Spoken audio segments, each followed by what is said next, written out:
Hi everyone, I'm Clark Cerullo, and this is the official YouTube channel of Tim Nardelli.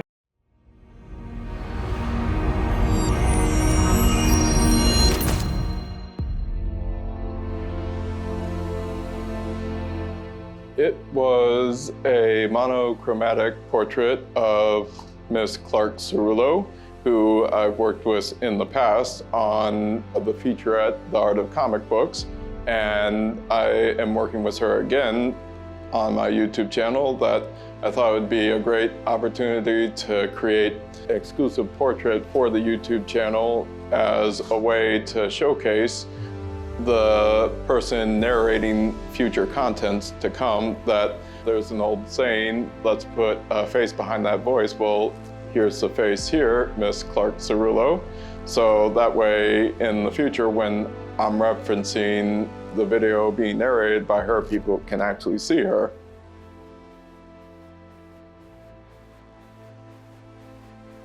I worked with Clark a couple of years ago. I was working on the featurette, The Art of Comic Books, featuring Night Terror.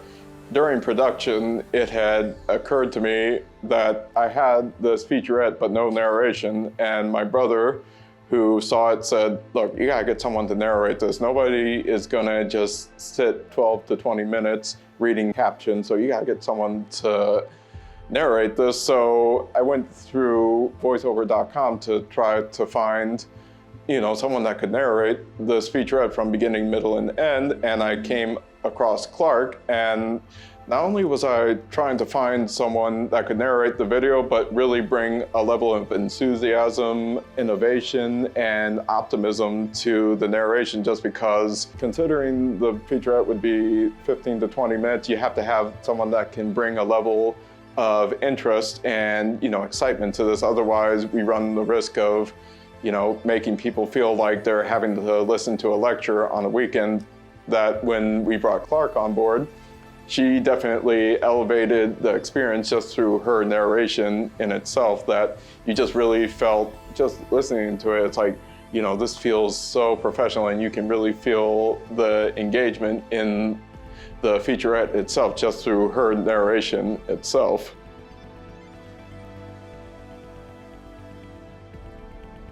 To quote the late Aaliyah, if first you don't succeed, pick yourself up and try again. And that certainly was the case with this particular portrait, because when I had first started on it, I was attempting to do charcoal style drawing of Clark. However, as I was working on it, I just kept hitting a wall, due in part because the lighting in the photo that Clark had provided me didn't have the most ideal lighting between light and dark, that I had to start all over and go back to doing a monochromatic drawing with gray tone paper like I've done in some of my earlier portrait drawings.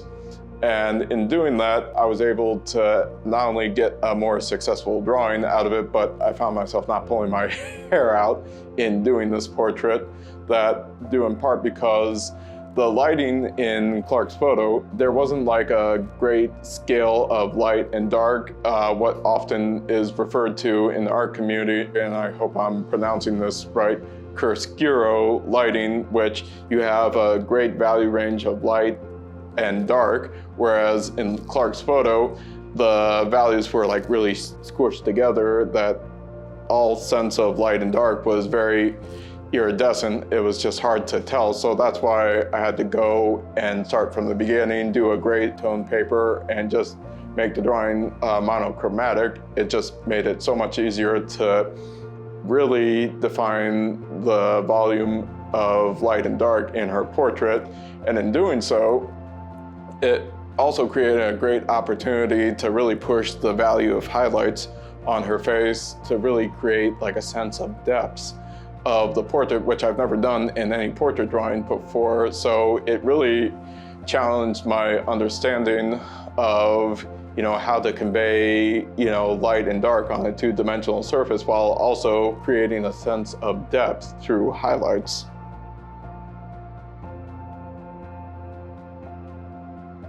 I use Photoshop. Essentially, when I'm creating this portrait, a Clark and past portraits, Photoshop allows me to augment the pen tool to make it like draw as if it's an actual graphite pencil. And when I'm painting, I'm able to augment the brush to make it brush and render like a paintbrush. So Photoshop, just like a paintbrush or oil paints, it's a tool.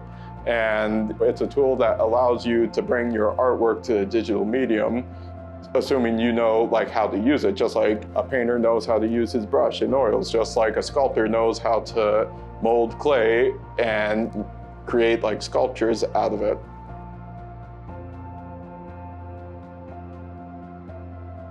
Everybody has a different path as far as what they think they need to do to, achieve what they aspire as their dream, and what they feel they need to do as far as to achieve the skills that they want in life. That all I can encourage as far as artists that are wanting to get into the field of digital art, whether it be like doing digital portraits, doing concept art, any form of digital media, what I can't encourage enough is to study fine art. And we get so blown away by seeing like all these new like softwares that allow us to do like all this kind of digital art, that it's just blown away seeing like how you can do this like on Photoshop, ZBrush, KeyShot, and Procreate. It's very enticing just seeing like all this at your fingertips. But what I would say to like anyone that's interested in getting into digital art, and I can't stress this enough, do not neglect the teachings of foundation study, because a lot of what I'm able to do in portrait painting, comics, concept art, poster art, I took a good amount of time back when I was in college studying foundation art, like from the Renaissance, from traditional drawing and painting, and just really taking everything I heard as far as traditional approach very seriously, because everything you learn in foundation will ultimately translate into art.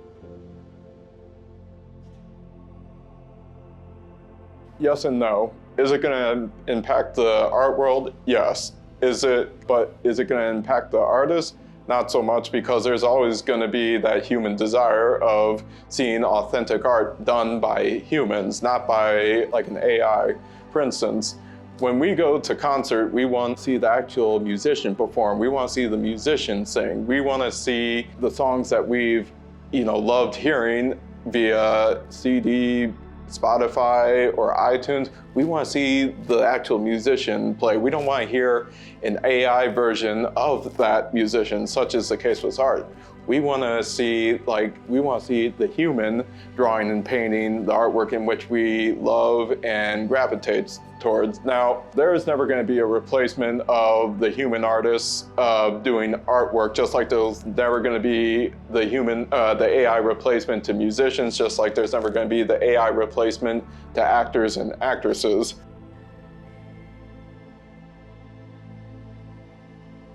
I am eventually gonna start doing more videos within the fan art section of my YouTube channel, showcasing like portraits of musicians that have passed away. To answer your question, as far as doing portrait commemorating people who are no longer with us, I think it's a great opportunity to commemorate like those that really resonated with us in life, especially with musicians, that it kind of showcases what they meant to us and how their music affected us when we first listened to it. I don't want to divulge the list of the musicians I'm going to eventually touch on in the future, but there's definitely something to say about doing portraits of like people who are no longer with us, because you never know, there might be someone that walks by your booth someday and be like, hey, I know that guy. Hey, I remember seeing that person in concert. I'd love to have a piece of that because of the memories those portraits invoked. And in fact, memories are a way in which we are able to hold on to the ones that we love who are no longer with us. That for what I'm eventually planning to do with the fan art series is just do artwork of people who are with us but no longer with us. And I just hope that when I start doing that form of artwork, it touches the viewer in a way like, oh, I remember listening to that person's song for the first time, oh, I remember how this song made me feel. So, and in doing that, it's going to also create a challenge for me. As I said before, if you get overly complacent in your career and your skill as an artist, you never learn to grow. That's part of the reason why I'm doing this, because of the challenge it creates in terms of trying to create like original artwork of musicians that are no longer with us. How do you do that? And my approach to doing portrait artwork is trying to do like artwork that doesn't look like I went online and just plucked a photograph of someone online. I try to keep it as personal as possible. With this, doing like fan art of like musicians, I don't know how I'm gonna do it just yet, but then again, I'm not shying away from doing it either, because it's a challenge, and a challenge I'm willing to take on. Thank you so much for watching. If you liked the video, please subscribe to the channel for future updates and notifications. See you again soon, and take care.